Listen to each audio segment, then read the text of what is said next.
They say beauty is in the eye of the beholder. However, every now and then I come across a knife design that I think is so awe-inspiring that I can't imagine for a second anyone saying anything to the contrary. How's it going, everybody? I'm Rollshambo, the connoisseur and collector of all things sharp and shiny.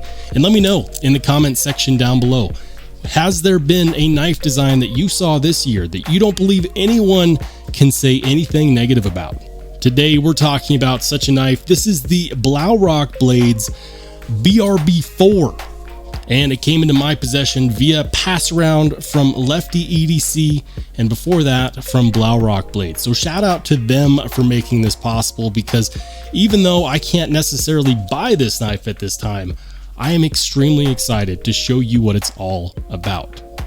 Let's talk about the BRB4. Let's go.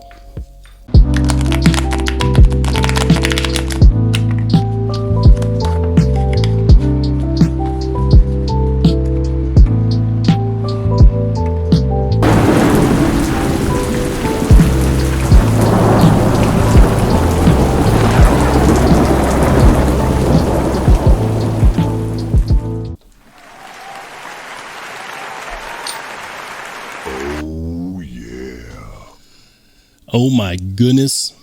Oh my goodness. Guys, listen.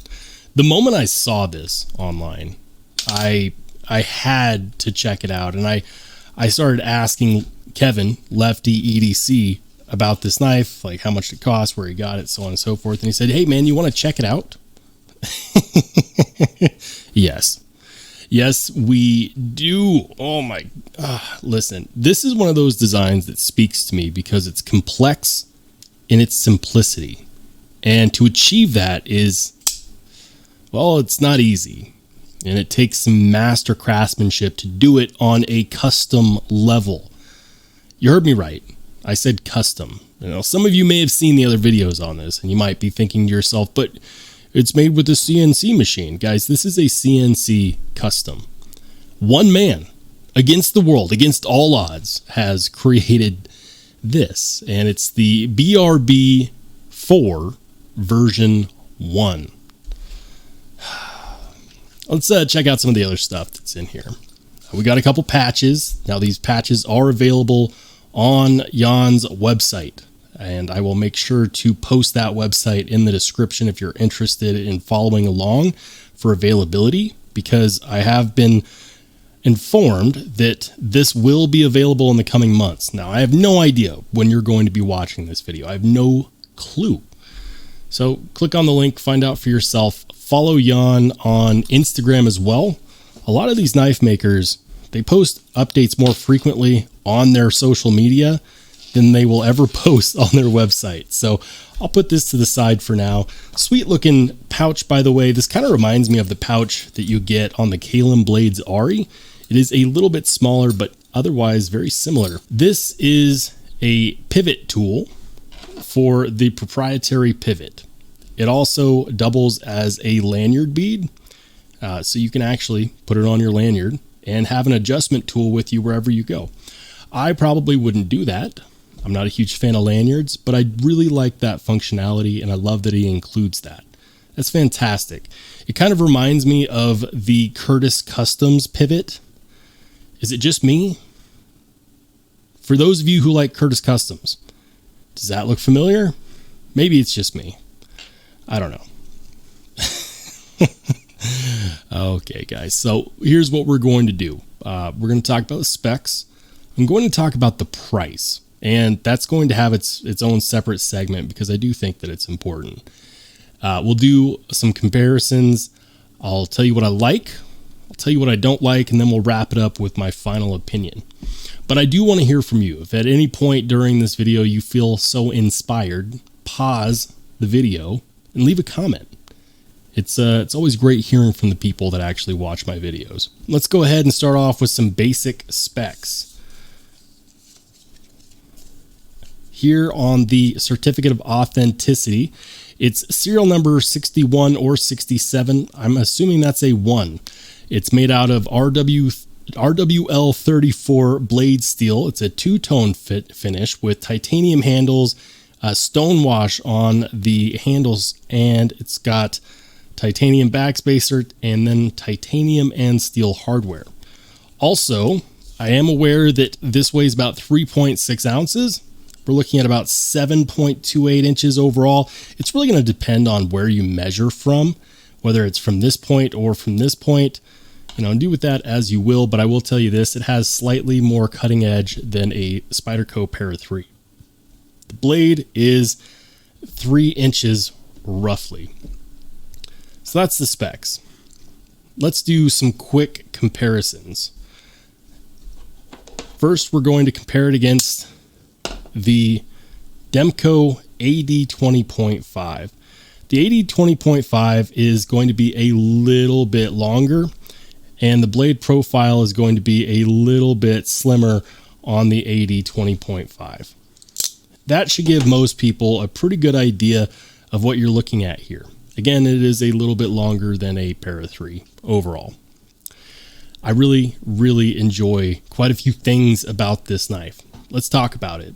First and foremost, the ergonomics. Now, for me, I have what is considered largely a average man-sized hands. That is to say that my hands are going to be fitting a medium to large size work glove, and this grip, these ergonomics feel great. There is no jimping on the spine of the blade, and I don't even care. I do not care that there's no jimping back here, because I'm actually locked in between the swell and the index finger cutout. I feel very secure in this. I love that. I also love that this is actually a Tanto blade, and you might be looking at this saying, I'm not sure if that's actually a Tanto. Guys, it's a Tanto because we have two separate edges that are separated by that transition right there. It's very subtle, and I believe that if you were to sharpen this by hand, it'd be really easy to destroy that edge separation there, but this is in fact a Tanto. I also like that this is a compound grind, that we have a hollow grind here, and honestly, I believe that is in fact a flat grind at the tip. You'll notice these striations on the blade. Now, some people have wondered what those are. Those are, to the best of my knowledge, CNC machining marks. So the blade was actually ground on a CNC machine as well. And I think that it looks pretty cool. I really enjoy this stone washed finish that looks beat up. I mean, guys, this is not a cheap knife. This knife is actually rather expensive. And so to have that finish means that you're encouraged to use this knife, and I 100% would. I really, really enjoy this pocket clip design. It fits well in the hand. It's 3D milled, but you can't see the screw because the screw is on the inside. I also really like that the inside of these handle scales are milled out with some deep pockets, and it's kind of hard to see on camera, but it's one of the reasons why it's not very heavy, coming in at 3.6 ounces. I think that's pretty impressive. I really like the fact that he included a single-sided captive pivot. Something that I have not mentioned yet is it is in fact running on skiff bearings straight from Germany. Jan Blaurock is German, and this is German made, and it blows me away that we can get a CNC custom for the price of $500 to $1,000 depending upon what variant you order. You can get these with crazy inlays, with different blade steels, with different materials. And if you want a full dress version of this, you're probably going to be paying more like $700, $750, somewhere around that range. Okay, it's time we talk about the price, and then I'll talk about what I don't like. The price. I know that the moment I mentioned like $500 to $1,000, there's plenty of people watching that said, oh, nope, not me, never. Are you kidding? Titanium and RWL? Like, no way. No, I can get a Tucson for $100 with titanium and M390. I'm good. Guys, I'm here to tell you that by and large, when you buy a knife like this, you're not just paying for the material composition. If that's what you're thinking of, then this is definitely not the knife for you. What you're paying for is the time. Time is money, and when you have spent so much time becoming a professional, becoming a savant at what you do in the design world, you've spent so much time that you're going to charge people for it when they get to benefit from it. That's how it is with all custom knives. There's just something about a custom knife that is extremely impressive. And this one is no different. You know, whether it's a CNC custom or a handmade custom, being able to achieve these tolerances, one man against the world, it's impressive. And I 100% believe that it's worth it. I'm going to put something into perspective for you real quick. This is my Strider AR .75 titanium S45 VN, made right here in the United States. Not a custom. This is a production knife. And this knife costs about $600. Not a custom. Similar materials, $600. Okay? And people will pay that for this knife all day long. It's a crazy awesome knife. One of my favorites. So to get this from Germany for $500 to $700, that's actually really, really reasonable for the fact that it's not a production knife. One person made this. You're paying for the time. And if you're not willing to do that, then this is not the knife for you. Okay. Now that we've gotten that out of the way, let's talk about what I don't like. There's only a few things that I don't like. First and foremost, I do not like that it's way too easy to put way too much pressure on this lock bar.